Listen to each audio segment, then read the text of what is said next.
한국에서 기독교 서점 같은 곳에 가보면요, 성경 구절을 액자로 만들거나 또 장식품으로 만들어 놓은 제품들 우리가 많이 볼 수 있지 않습니까? 그래서 이런 선물을 우리가 주기도 하고 또 받기도 하고 그러죠. 중국에서는 집에 못을 못 받게 하잖아요. 자기 집이 아닌 한.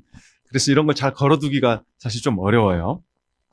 근데 집안에 이런 장식품이 있으면 방문하는 사람마다 이 집이 예수 믿는 가정이구나 이렇게 알게 되고요.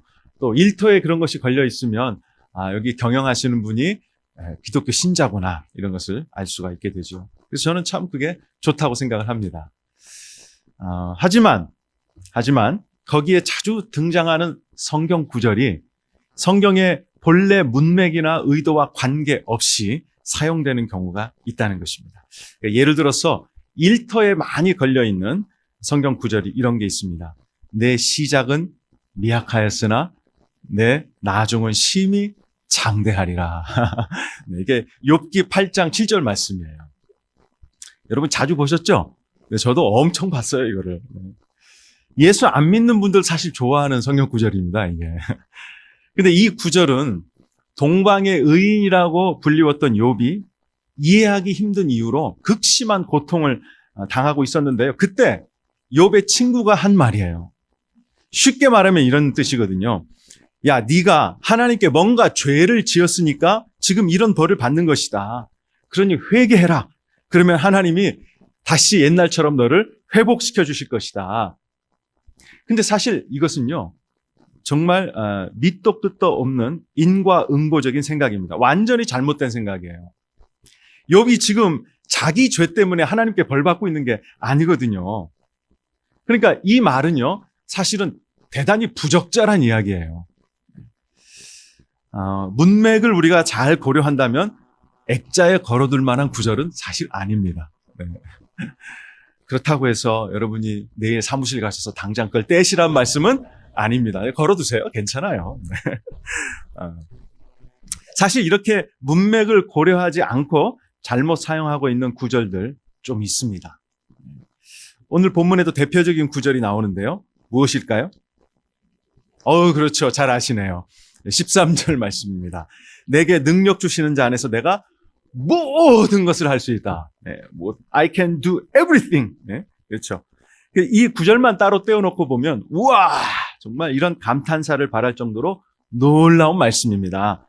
예수 잘 믿는 사람은 온 세상의 주님이신 예수님이 능력을 주시니까 모든 일을 이룰 수 있어. 아무리 어려운 일이라도 해낼 수 있어. 그러니까 믿음을 가져. 용기를 내. 그래서 지금 여기서 아멘을 하면 부적절한 아멘이 되는 거예요. 네. 그래서 아마 이런 의미일 거라고 짐작을 하고 이 구절을 또 액자, 장식물 그렇게 많이 사용하고 있는 것 같습니다. 혹시 여러분도 이런 의미로 이 구절을 사용해 보신 경험 있지 않으세요? 하지만 이 구절을 문맥에 맞추어서 바르게 이해하고 나서도 그렇게 할 수 있을까? 저는 의문이 있어요. 이 구절은 11절과 12절에 연결해서 이해야만 바르게 이해할 수 있어요. 11절, 12절을 보겠습니다. 저는 새 번역으로 읽어드릴 텐데요. 여러분이 가지고 계신 개역 개정판과 한번 비교해 보세요. 내가 궁핍해서 이렇게 말하는 것이 아닙니다. 나는 어떤 처지에서도 스스로 만족하는 법을 배웠습니다. 나는 비천하게 살 줄도 알고 풍족하게 살 줄도 압니다.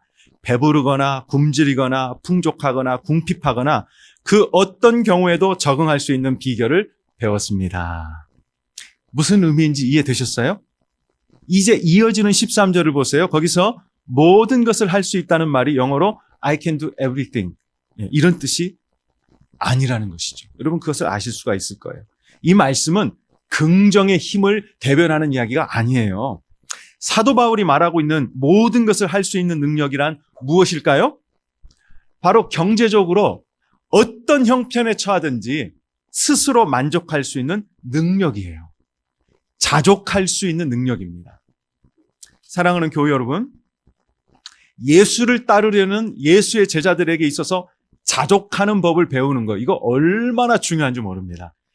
한 3가지 정도만 생각을 해보겠는데요. 첫 번째는 로마서 12장 2절 말씀대로 이 세대를 본받지 않는 사람이 되려면 자족의 능력이 반드시 필요합니다.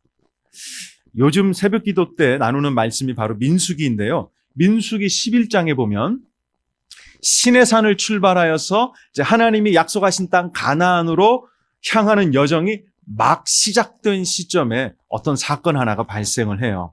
4절에서 6절을 보면 이런 내용이 나옵니다.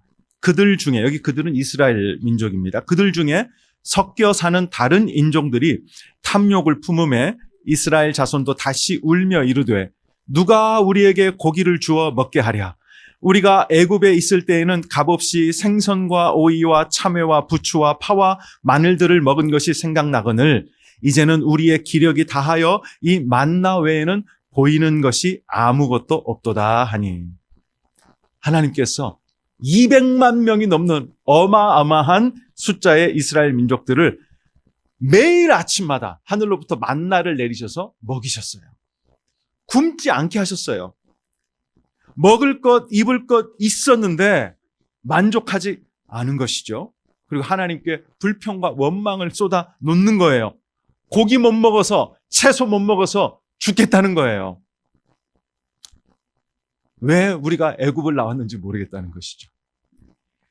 근데 이게 사실 기가 막힌 사실이에요.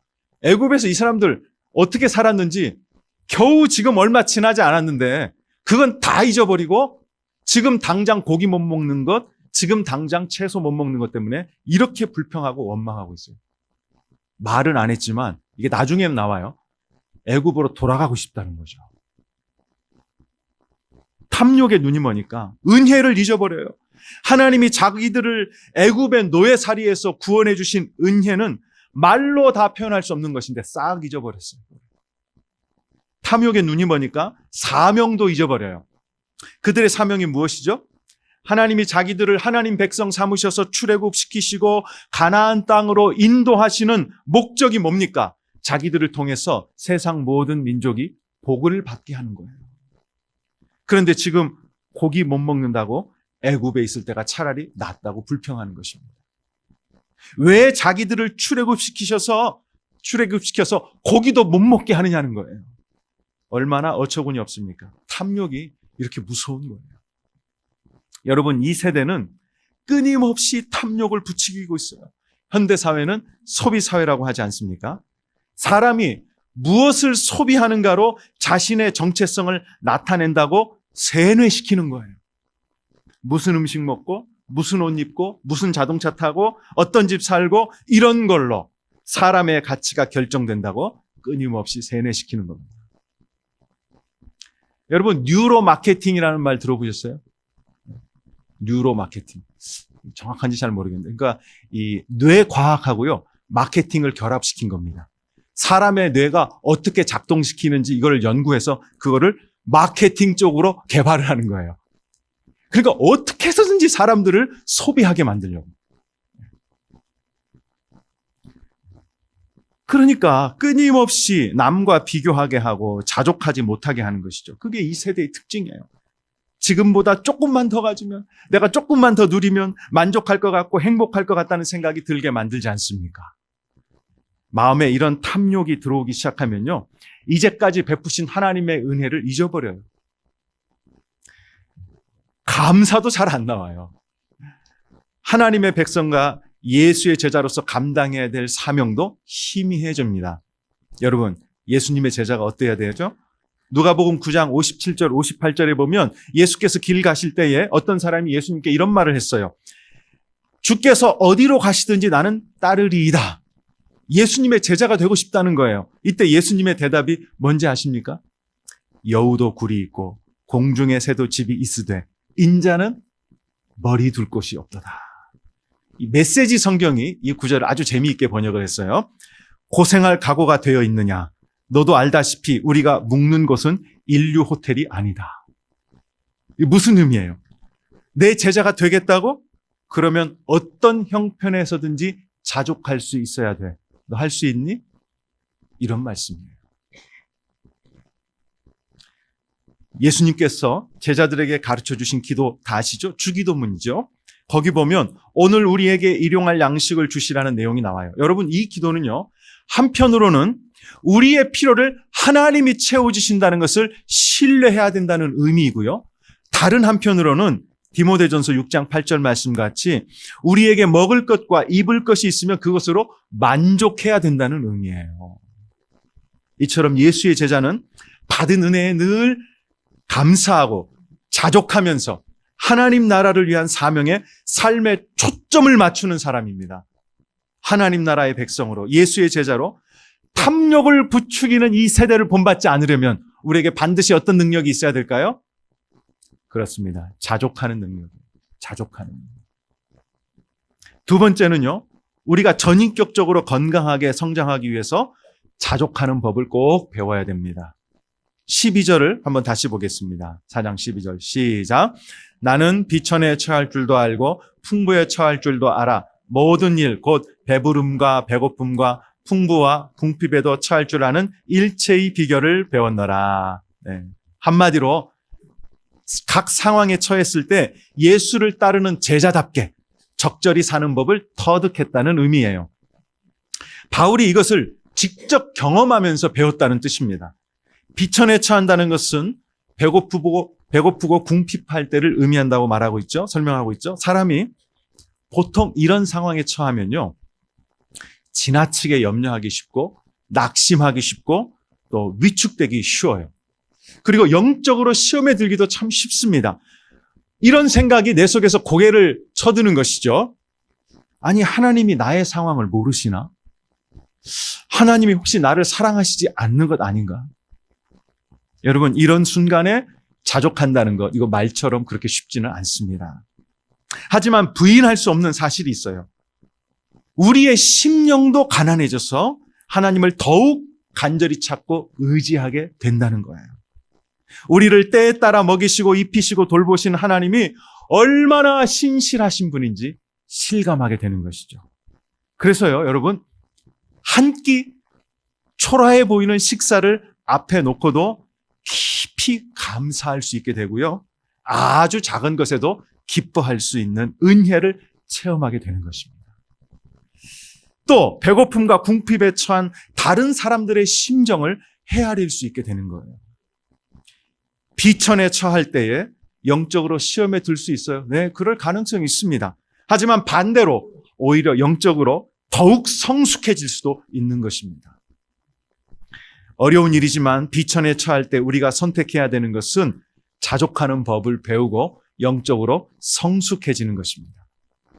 그렇다면 배부름과 풍부에 처할 때는 어떨까요? 사실 이때도 예수님의 제자답게 처신하는 게 쉽지 않습니다. 요한계시록 3장 17절에는 예수님이 라오디게아 교회를 향해 하신 말씀이 나와요.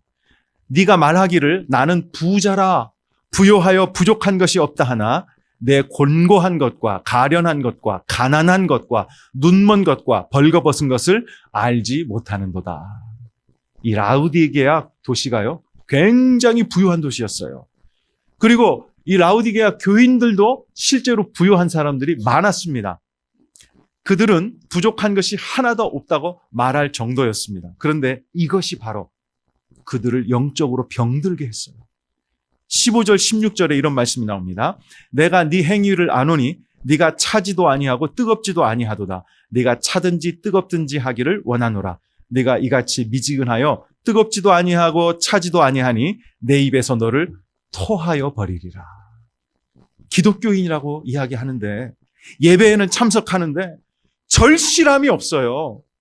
하나님을 간절히 찾지 않아요. 좀 세게 얘기하면 내 인생에 하나님이 그렇게 필요로 하지 않아요. 예수님이 이런 사람들을 어떻게 진단하십니까? 곤고하고 가련하고 가난하고 눈멀고 벌거벗었다는 거예요. 영적으로 말이죠. 이것을 미지근하다 이렇게 말씀을 하시고요. 이런 자들을 역겹다고 하십니다. 그래서 입에서 토해내시겠다고 말씀하세요. 여러분, 얼마나 무서운 말씀이에요. 배고픔과 풍부에 처할 때요, 사람이 교만해지고 영적으로 방심하고 심지어 타락할 수 있는 가능성이 매우 높다는 것, 저와 여러분이 인정할 수밖에 없는 사실 아닌가요? 바울이 말한 자족의 능력이라는 것은요, 이렇게 배부름과 풍부에 처할 때에도 이 라오디게아 교인들처럼 하지 않고 예수의 제자답게 처신하는 것을 포함하고 있는 거예요. 우리가 영적으로 건강하게 성장하려면 그래서 자족하는 법을 반드시 배워야 됩니다. 세 번째는요, 하나님 나라를 위해 자족할 수 있는 능력이 필요합니다. 자족은 개인적인 차원에서만 필요한 게 아니에요. 사실 성경의 자족에는 개인적인 것을 뛰어넘는 무엇이 있습니다. 무슨 말이냐면요, 자족이라는 것이 나는 이걸로 충분해, 나는 이걸로 참 만족해, 여기에서 그치는 게 아니라는 말씀이에요. 하나님의 나라를 위해서 그 다음에 뭔가가 더 있다는 거예요. 복음을 위해, 형제 자매를 위해, 이웃과 이 세상을 위해서 내가 받은 것으로, 내게 있는 것으로 어떻게 섬길까 하는 자리까지 나아가는 것, 그게 성경의 자족에 포함되어 있는 의미예요. 배부름과 풍부에 처할 때 예수의 제자답게 처신한 방법, 가장 확실한 방법 무엇이겠습니까? 바로 이거예요. 바울이 아시아에서 유럽으로 넘어와서 처음으로 복음을 전하고 교회를 개척한 도시가 바로 빌립보였습니다. 이 빌립보서를 받아드는 독자들이었어요. 바울에게 처음 복음을 듣고 큰 은혜를 받아서 바울이 이 개척 사역을 하는데 열심을 다해서 도왔던 여인이 있습니다. 그 여인의 이름이 루디아예요. 루디아. 이 루디아가 자색 옷감을 취급하는 사업가였습니다. 비즈니스 우먼이었어요. 근데 그 당시에 이 자색 옷감은 최고급이었습니다. 그래서 아마도 이 루디아는 굉장히 부유한 여자였을 것이다, 이렇게 예상이 되거든요. 사도행전 16장에 보면 이 여인이요, 바울 일행을 강권해서 자기 집으로 모셨다고 나옵니다. 15절 현대인의 성경으로 제가 읽어드립니다. 루디아는 온 집안 식구들과 함께 세례를 받고 저를 참된 신자로 여기신다면 제 집에 오셔서 머물러 주십시오 하고 간청하면서 기어이 우리를 데리고 갔다, 이렇게 나오고 있습니다. 아마 이 루디아의 집에서 빌립보 교회가 처음 시작했을 거라고 성경학자들이 추측을 하고 있습니다. 이 여인이 바울을 도와서 복음 사역과 교회 공동체를 위해 얼마나 충성스럽고 헌신적으로 그렇게 섬겼을지 짐작이 가고도 남지 않습니까? 이 빌립보 교인들 중에는요, 가난한 사람들이 상당히 많았어요.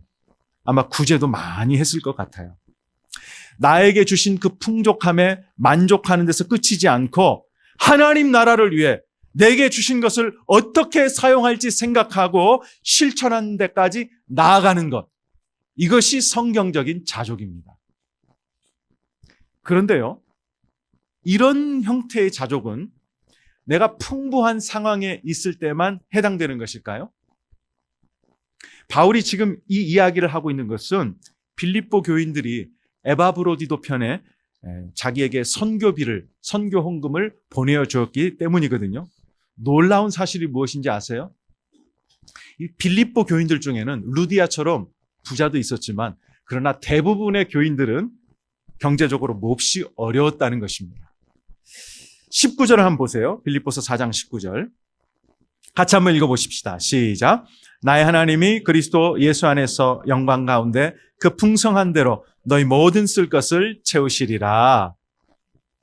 이 빌립보 교인들이 어떤 형편에서 자기에게 선교비를 보냈는지 잘 아니까 바울의 가슴이 아린 거예요. 지금 자기들도 먹지 못하고 입지 못하면서 선교비를 보낸 거거든요. 그래서 하나님께 빌립보 교인들의 그 실제적인 필요를 채워주시라고 바울이 간절히 빌고 있는 것입니다. 이런 면에서 이 빌립보 교회는 좀 독보적이었던 것 같아요. 15절, 16절에 보시면 자기들도 어려운데 바울에게 선교비를 이미 몇 번 보내줬어요. 고린도후서 8장 1절부터 4절에도 보면요, 예루살렘 교회가 경제적으로 몹시 고통받고 있다는 소식을 바울을 통해 들었거든요. 그래서 그 교회를 위해서 우리가 헌금을 좀 하자, 이런 제안을 받았어요. 여러분 그 이야기 듣고 어떻게 반응했는지 아세요? 한번 같이 보십시다. 고린도후서 8장 1절부터 4절입니다. 여러분 한번 찾아보세요. 고린도후서 8장 1절부터 4절입니다. 다 찾으셨어요? 네. 자, 한 목소리 한번 읽어보겠습니다. 시작.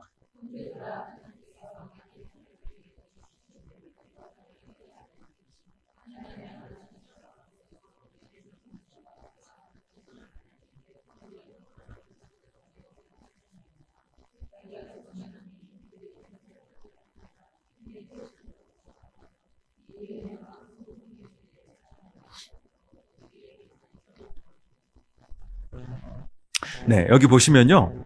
이 마케도니아 교회가 나오는데 여기에 빌립보 교회가 들어 있습니다.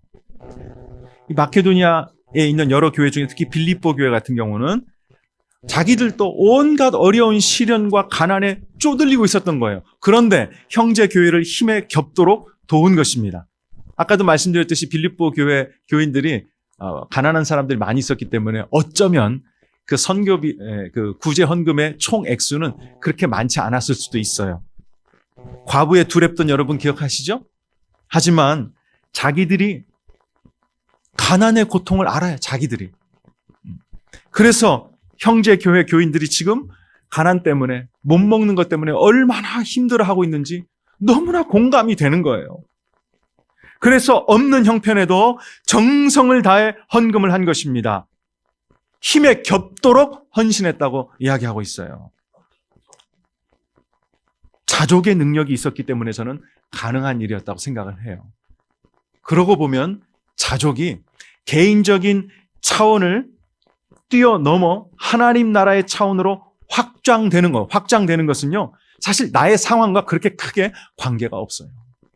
배고픔과 궁핍에 처하든지 배부름과 풍부에 처하든지 말이죠. 어떤 상황에서도 나의 자족이 하나님 나라 차원으로 확장될 수 있는 것입니다. 사랑하는 교회 여러분, 어떤 상황에도 자족한다는 것은 예수의 제자들에게 반드시 필요한 덕목입니다. 하지만 이것은 그냥 되는 게 아니에요. 11절에서 바울이 뭐라고 말하고 있습니까?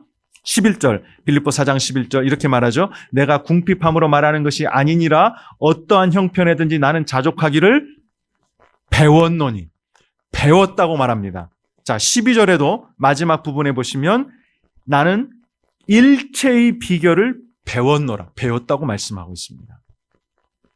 배운 거예요, 여러분. 저절로 된 게 아니에요. 그것도 단번에 된 것이 아니고요. 상황이 바뀔 때마다 배운 거예요. 풍부와 또 배부름에 처할 때든지 배고픔과 궁핍에 처할 때든지 이렇게 상황이 바뀔 때마다 배웠어요. 여러분, 우리도 배워야 됩니다. 바꿔 말하면 우리도 연습하고 훈련해야 됩니다. 바울처럼 또 빌립보 교인들처럼 우리 앞에 믿음의 길을 달려간 선배들을 따라서 말이죠. 그런데요, 사실 이 자족이라는 덕목은 세상의 철학이나 사상이나 지혜로운 가르침들 속에서도 자주 등장하거든요. 특히 바울 당시에 그리스 철학 중에 이 스토아 학파가 있었습니다. 이 스토아 학파가 핵심 덕목으로 가르친 것이 바로 자족이에요. 자족. 그러면 성경이 말씀하고 있는 자족과 이 스토아 학파에서 혹은 다른 세상의 철학에서 말하는 자족, 어떤 차이가 있을까요? 가장 중요한 차이 중에 하나는 이것입니다. 세상 철학이나 사상에서 말하는 자족은 인간적인 수양이나 노력을 통해서 얻을 수 있다라고 이야기해요. 하지만 성경의 자족은요, 우리가 연습하고 훈련하고 배우는 것이지만 결정적인 게 예수님이 주시는 능력으로 배울 수 있다고 말하고 있는 것입니다. 13절 다시 보십시오. 13절 같이 한번 읽겠습니다. 시작. 내게 능력 주신 자 안에서 내가 모든 것을 할 수 있느니라. 내게 능력 주시는 자가 누구예요? 예수님이에요. 예수님. 예수님 안에서 내가 모든 것을 할 수 있대요. 근데 여러분 예수님 안에서 이게 무슨 뜻입니까? 예수님과 연합하여. 예수님과 연합하여. 이런 뜻이에요. 요한복음 14장 20절 말씀처럼 예수님이 내 안에 계시고 내가 예수님 안에 있을 때 배고픔과 궁핍, 배부름과 풍부 어떤 형편에 있든지 예수의 제자답게 하나님 나라의 백성답게 그러한 모습을 일관성 있게 가질 수 있다는 말씀이에요. 이 은혜는 더 근본적으로는요, 예수님 한 분만으로 만족하는 데서 오는 것입니다. 이런 찬양이 있어요. 여러분 아시는 분들도 있을 텐데요. 주님 한 분만으로 내 영혼 만족하네. 다른 종류의 즐거움 날 채울 수 없네. 주님 한 분만으로 내 영혼 기뻐하네. 세상이 주는 어떤 유혹도 날 흔들 수 없네. 이것이 나의 힘, 이것이 나의 노래, 이것이 내 소망의 이유. 주 나의 모든 것. 얼마나 귀한 고백입니까? 우리의 필요와 바램을 하나님께 구해야 하겠지만 우리가 결코 빠뜨려서는 안 되는 기도 제목이 무엇이냐면 예수님 때문에 누리는 이 자족의 은혜가 나에게 있게 해달라는 것입니다. 사실 하나님이 기뻐하시는 기도는요, 내가 돈 많이 벌어서 하나님 나라를 위해 쓰임받게 해달라는 기도라고 우리가 생각할 수도 있는데요. 실은 그렇지는 않습니다. 하나님이 기뻐하시는 기도는 내가 어떤 상황에서도 자족할 수 있는 은혜를 누리게 해달라고 기도하는 것. 이 기도를 하나님이 더 기뻐하세요. 주님 한 분만으로 만족할 수 있는 은혜를 구하는 기도입니다. 저는 우리 모두에게 이런 은혜가 있기를 바랍니다.